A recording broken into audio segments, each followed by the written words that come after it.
bahwa di PIK 2 ini sudah terjadi negara dalam negara. Bagi yang membantah bahwa itu tidak terjadi, fakta menunjukkan, mohon maaf, ini di belakang saya, ini sekitar 1-2 kilometer, itu terlihat laut yang sudah dipagar, dan anehnya 9 lembaga, termasuk Pak Sugeng Angkatan Laut, sudah pernah memeriksa pagar ini, dan sudah menemukan bahwa memang ada pagar 23,3 kilometer. Anehnya tidak ada satu lembaga pun, termasuk Angkatan Laut, yang berani menyatakan siapa yang membangun pagar. Jadi bagi pihak-pihak menyatakan tidak terjadi negara dalam negara, saya katakan mulai dari Kosambi sampai Tanah Arah sana, sampai sana, itu sudah tidak ada negara. Kepada seluruh rakyat Indonesia yang saya sering menyatakan bahwa di PIK 2 ini sudah terjadi negara dalam negara. Bagi yang membantah bahwa itu tidak terjadi, fakta menunjukkan, mohon maaf, ini di belakang saya, ini sekitar 1-2 kilometer, itu terlihat laut yang sudah dipagar, dan anehnya 9 lembaga, termasuk Pak Sugeng Angkatan Laut, sudah pernah memeriksa pagar ini, dan sudah menemukan bahwa memang ada pagar 23,3 kilometer. Anehnya tidak ada satu lembaga pun, termasuk Angkatan Laut, yang berani menyatakan siapa yang membangun pagar. Jadi bagi pihak-pihak menyatakan tidak terjadi negara dalam negara, saya katakan mulai dari Kosambi sampai Tanah Arah sana, sampai sana, itu sudah tidak ada negara. Bapak bisa bayangkan, Angkatan Laut nggak berani menyatakan siapa yang memagar itu.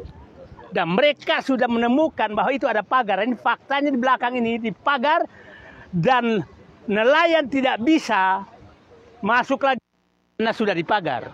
Sampai sekarang tidak ada yang berani. Jadi mohon maaf, yang membantah, ini mereka belum bangun, mereka belum bebaskan, mereka belum menguasai, tapi sudah terjadi negara dalam negara. Apalagi sudah menguasai. Jadi bagi yang masih membela bahwa tidak ada negara dalam negara, PIK 1 sudah terbukti. Dulu mengibarkan bendera saja merah putih di jembatannya tidak boleh. Wartawan mau datang masuk ke pantai diusir. Sekarang mereka belum dapat hak apa-apa, laut sudah dipagar, dan seluruh lembaga tidak ada yang berani satu pun menyatakan siapa yang memagar. Ada apa? Artinya, apakah kita masih merdeka? Sudah tidak. Oke? Kepada aparat, baik TNI, Polri, lihatlah negaramu sudah dijajah. Terima kasih. Assalamualaikum warahmatullahi wabarakatuh.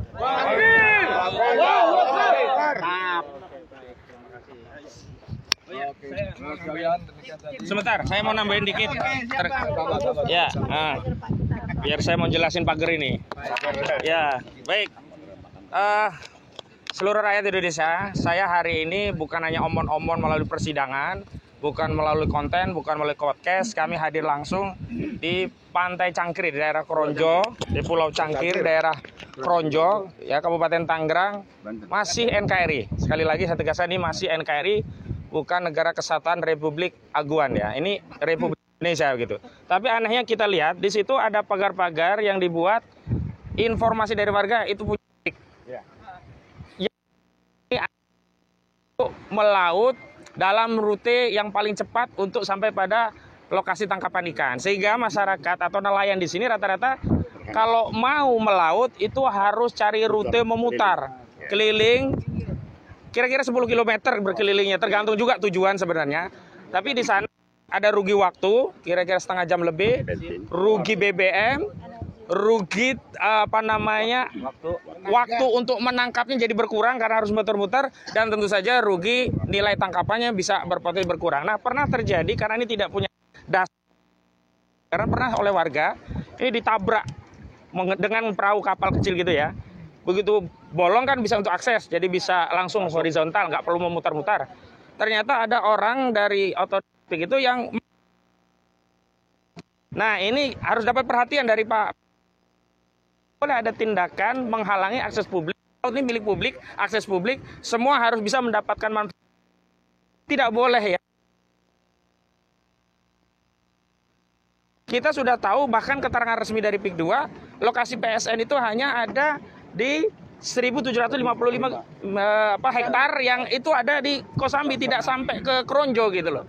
Jadi tidak ada dasar hukumnya. Karena itu saya minta kepada aparat penegak hukum juga harus melakukan tindakan. Jangan sampai nanti justru tindakannya justru melegalisasi pemagaran. Harusnya pagarnya ini yang segera dirobohkan. Nah, dan ini bukan tugas rakyat. Kalau rakyat nanti dianggap ini perbuatan melawan hukum. Ini tugas negara yang melindungi rakyat. Harus negara yang turun tangan, otoritas negara yang punya legal standing, punya kewenangan, punya otoritas, dan punya hak konstitusional untuk melakukan tindakan. Kasihan rakyat ini.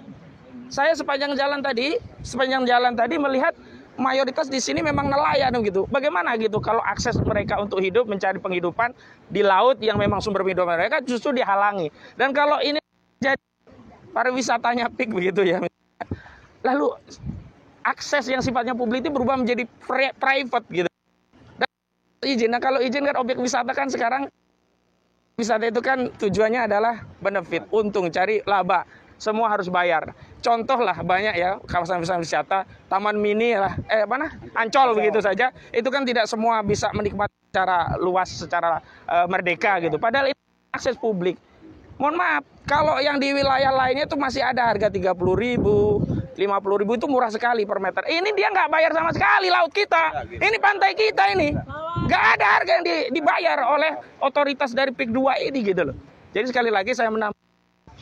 Kunjungan saya ke lokasi langsung ini bagian dari upaya mitigasi kami ke lokasi yang menjadi korban atau terdampak langsung proyek PSN Pantai Indah Kapuk 2 yang sebenarnya PSN-nya hanya di 1.755 hektar tetapi dinarasikan sampai ke Kronjo ini, dan pagar ini adalah bukti narasi PSN tadi. Sebab kalau nggak ada dasar hukumnya, dari mana dasarnya dia bisa memagari?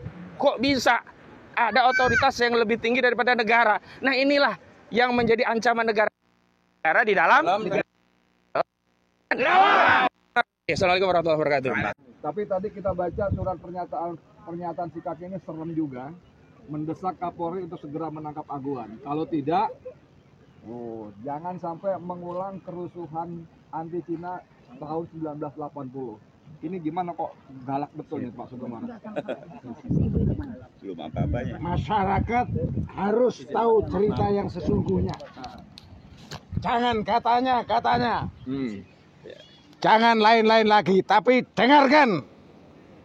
Sedikit yang saya ketahui saya sampaikan sebagai bahan rakyat menilai siapa itu Aguan. Aguan harus kita tangkap. Harus tangkap. Tangkap Aguan. Tangkap Aguan. Aguan. Saya Kolonel Purnawiran Sugeng Waras. Kemana larimu? Kalian semua pun saya kejar, saya tangkap, untuk saya amankan. Jangan berprasangka negatif. Saya tangkap untuk saya amankan daripada tidak aman. Saudara telah membuat heboh, menindas, merampas, mengintimidasi, mengkriminalisasi, mengeksekusi semua rakyat. Hei rakyat yang lain, ini bukan omong kosong. Silakan datang ke daerah Banten. Melalui hampir 80% aparat desa, kepala desa, ketua RW, ketua RT, pada umumnya telah masuk angin. Bukan membela rakyatnya, tetapi menakut-nakuti.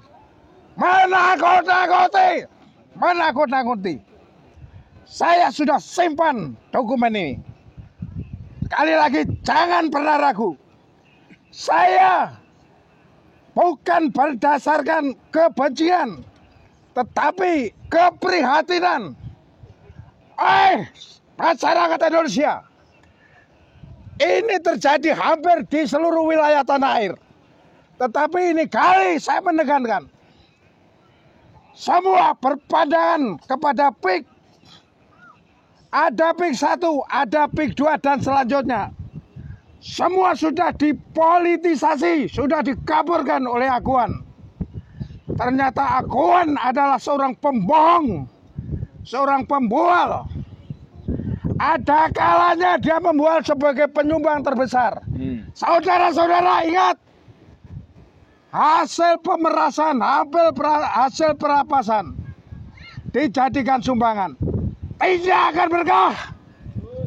Siapapun yang disumbang, ingat kata-kata saya. Anda yang menerima sumbangan atau Anda yang menerima imbalan dari Aguan, itu uang haram. Uang haram. Ingat, tidak lama Aguan akan tertangkap, akan diadili, dan akan diberikan sanksi. Oleh karenanya, saya menghimbau kepada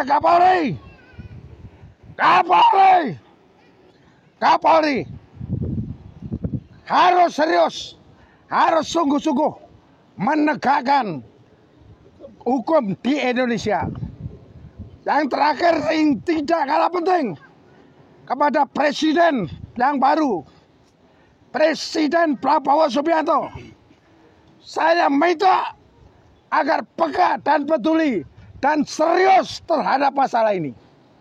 Ingat, rakyatmu di bagian sini betul-betul tertindas. Ada yang belum dibayar digusur, ada yang tidak mau menjual, tetapi dipaksa kiri kanan melingkar, itu yang ditimbun tinggi, kemudian dia jadi kolam di tengah-tengah.